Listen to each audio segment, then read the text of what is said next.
everybody, and welcome back to, yes, your favorite podcast this side of Waxahachie. Anyway, between Waxahachie and Mansfield, your favorite podcast.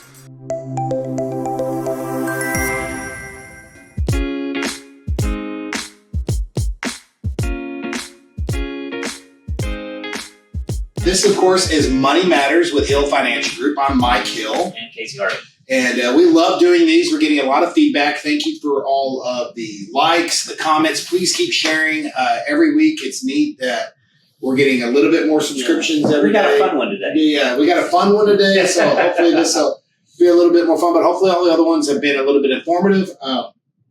We really enjoy doing them. I've enjoyed doing them. I love the feedback that we're getting. But again, please, on Facebook, on YouTube, like, subscribe, pass it, share.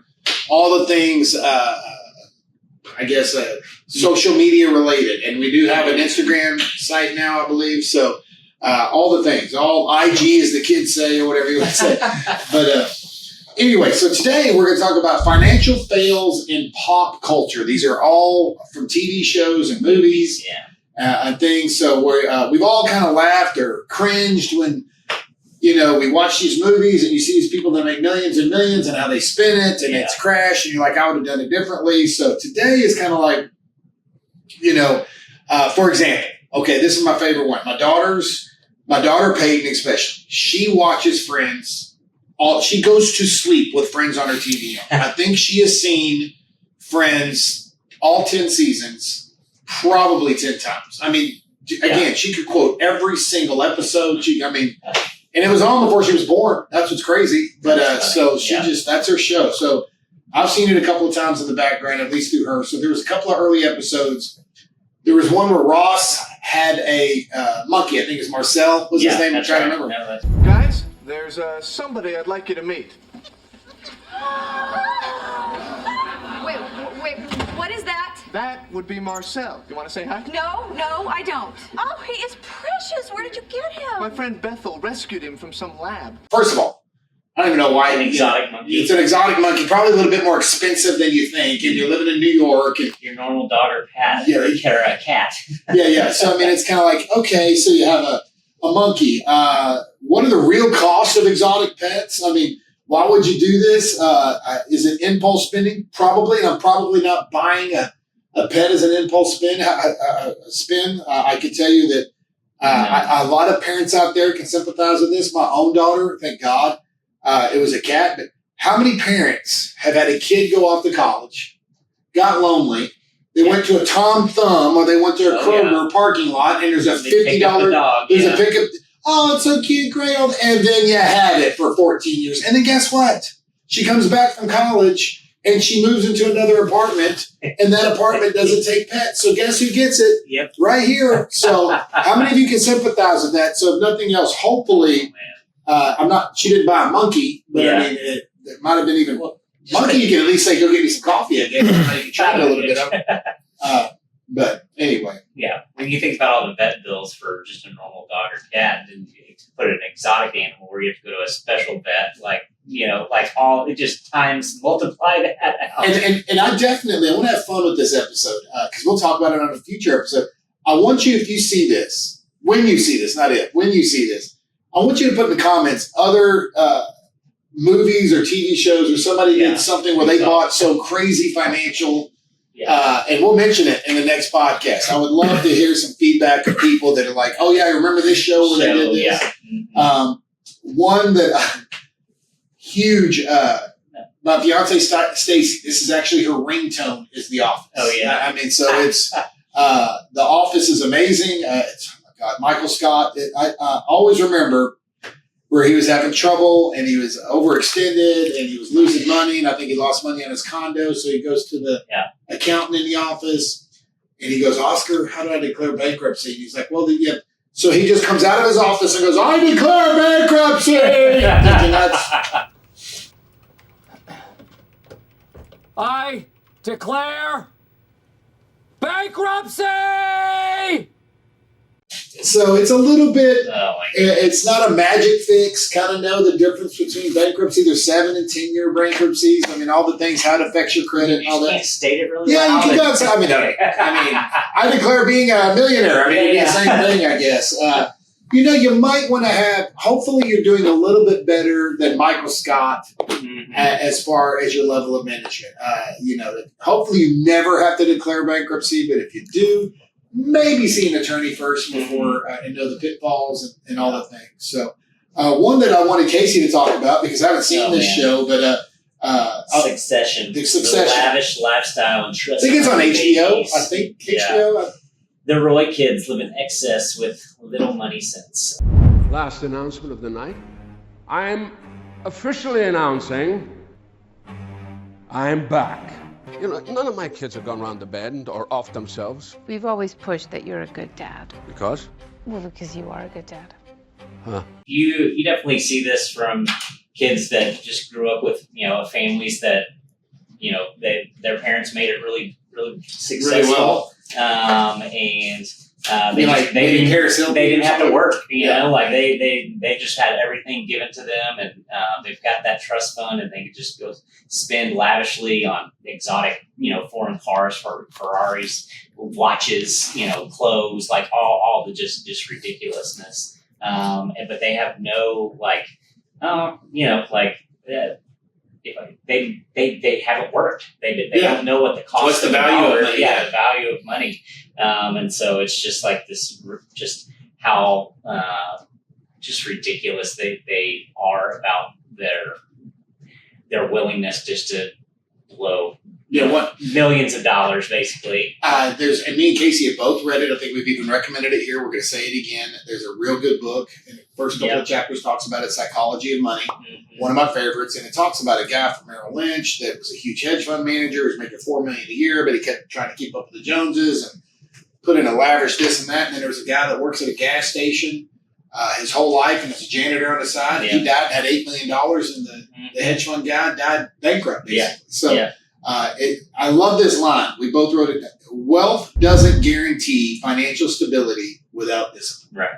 You got to have discipline in every area of your life, and financially is no different than eating correctly, than going to work every day, doing the things that are disciplined. So, dangerments of entitlement. There's no budget. Yeah. What budget? I want a Ferrari. I want it now. Michael Jackson walking into a Las Vegas store saying, I want this. I want that. I want that. Not even looking at the price. Yeah. So, anyway, so I thought that was a good. I've never seen the show, but I can only imagine what the kids are like. And maybe I don't want to see it now. So, another one that I'm embarrassed to say, but I have seen this. I'm not embarrassed. It's a good show, but it's very, very chicky, for lack of a better word. Chick show. Yeah. Sex in the City. I remember this because I go, good God. Carrie said, and I wrote this down, I have over $40,000 on shoes, but I don't own my apartment and I have no retirement. And of course, as men, I own, 9 shares to my shoes to my name. If that, I'm sitting there just going, wow. Where did all my money go? I know I made some. At $400 a pop, how many of these do you have? 50? Come on. 100? Would that be wrong? 100 times 400. There's your down payment. Well, that's only 4,000. No, it's 40,000. I spent $40,000 on shoes and I have no place to live? I will literally be the old woman who lived in her shoes. Okay, great. You have all these shoes. What is that going to do for you when you're 65 and you're trying to pay a medical bill or whatever? So I think retirement is something, and we've talked about this in other podcasts. You are a bill. Pay yourself every month. Buy the shoes, do all the stuff, but you got to pay yourself first for retirement. So For sure.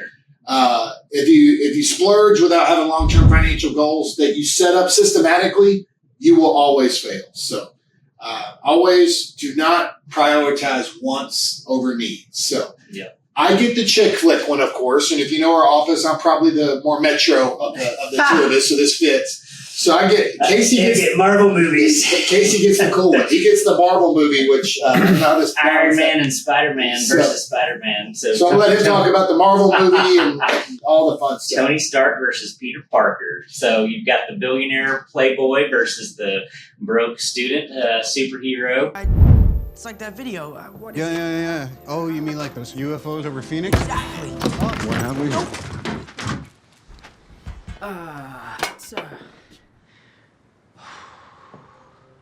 So, you're the Spiderling, crime-fighting spider. You're Spider Boy? Spider-Man. Not in that onesie, you're not. It's not a onesie. I can't believe this. I was actually having a really good day today, you know, Mr. Stark. Didn't miss my train. This perfectly good DVD player was just sitting there, and algebra test. You just see Tony's boisterousness and just flamboyant like lifestyle, and just go do what he wants, buy what he wants, can take the fanciest car to the best hotel or restaurant, and you've got Peter Parker there with his made up suit that he got sewed, or I gotta remember how it came about, but he basically created it himself, and it was very. It was low tech until you met Tony Stark. Yeah, you're not pushing a button and a whole suit comes on top of it 2 miles away or whatever. Yeah. But it's just the importance of building wealth over time. It's not this click of a button kind of deal. So well, I mean, just so Allison, she's off camera right now. She works in our office. Do you know who Tony Stark is? I know you know. Okay. Yeah. Okay, I'm impressed. Okay, there you go. Who played Tony Stark? Do you remember? Robert Downey Jr. Okay, I got her on that. So we're nerds. Okay, I'm sorry. I will say this. I like this. No matter who you are, money does influence your decision. Absolutely. I would hope you're going to either have a handmade, homemade spider outfit, or you're going to have a suit that, who knows? talks for you, In this segment, we just wanted to have some fun. Again, I want y'all to definitely send in the comments some shows that maybe we didn't think of. One of my favorites, and it is hilarious. If you have not seen it, I'm plugging away. It's on Netflix. Schitt's Creek. Oh yeah. And the name, as you can probably imagine, has a lot to do with it. But it's a very, very, very wealthy family. They lose everything. David, the son on the show, oh my gosh, steals the show. But they lose everything and have to live in a motel in a town that they bought, and the name of the town is Schitt's Creek. Oh, So, gotcha. Yeah. SCHITT, by the way, for all the censors on all the things. But it's hilarious watching how rich they are, all having to live in this small motel, and basically don't even have a car. Wow. So and then a lot of it was fraud, and a lot of that happened to them. But it'd probably be a good idea to have a little bit of money set aside instead of spending everything. Right. Was one. There's one I wanted you to have. It's a true story, actually. That's what makes it even worse. Yeah, Wolf of Wall Street. If you haven't seen that movie, oh my gosh, it's excess and extreme. It is all flash, no sustainability. Yeah. It's just. Yeah, I mean, and now he's not worked as much as he was, but the guy he makes so much money in speaking engagements that so it's a little crazy. I'm trying to think of some other ones. Off the top of my head. Anyway, these are ones that we wrote down. If I'm missing one, let us know. The Money Pit is always a good one for me. That's one of my favorite movies with Tom Hanks. Oh my God, because I've lived it. I think with a house that I bought. That was Money Pit is hilarious. How much money they put into this house? Yeah. Those of you that are building a house, the contractor's telling them 2 weeks. Well, 6 months later, it's still 2 weeks. I can sympathize, but. I do want you to do this. We're going to get a little serious at the end. The whole thing of this theme of this was to make sure that you think long term. Impulse buys are they're fun. Yeah. But make sure it isn't $40,000 in shoes. Yeah. Financial literacy. Find out. Read as much as you can. We talked about the psychology of money. Real easy book to read. You can read it on a plane ride. Yeah. But at the end of the day, these are funny in movies for a reason because they're not real, except for maybe Wolf of Wall Street. But this does happen, and retirement and yourself comes first. Mm-hmm. Everything. If you want to buy an Iron Man suit, great. Make all the money in the world, then go do it. But that kind of thing. But any wrap ups that you want to give, Casey? We kind of went quick through this segment, but it's fun. We wanted to talk about things that we hadn't talked about before. Yeah, absolutely. So I'm sure there's more out there. I'm not the movie. I can't recall all the things in my head that I've seen, but I'm sure there's some out there that we're gonna get to have some fun by getting to see what you throw out. One there. might be Batman. Yeah, Batman. You're so bored as a rich billionaire bachelor that I'm going to build a cave and all these fun. I mean, I get it. God bless you. You're fighting crime. But I mean, do we really need Anyway, good. Did you have to dress up like a bat? You could have wore armor. Nobody. It's a thing. So. And as a Superman fan, that ticked me off too. When Batman and Superman, I'm getting off subject. Yeah. When Batman and Superman get in a fight in a movie, what Superman would kill you? Are you kidding? Yeah, you have gadgets. Gadgets don't beat a guy that can do beams through his eyes. Okay? Sorry, I'm just. When that movie came out, I was so upset. Sorry. Well, anyway, that's our money mistakes from movies and TVs. Hopefully you're enjoying these podcasts because we love doing them. I'm Mike Hill. Thank you for watching another podcast with Money Matters with Hill Financial Group right here in Midlothian every day at Union 28. Thank you very much.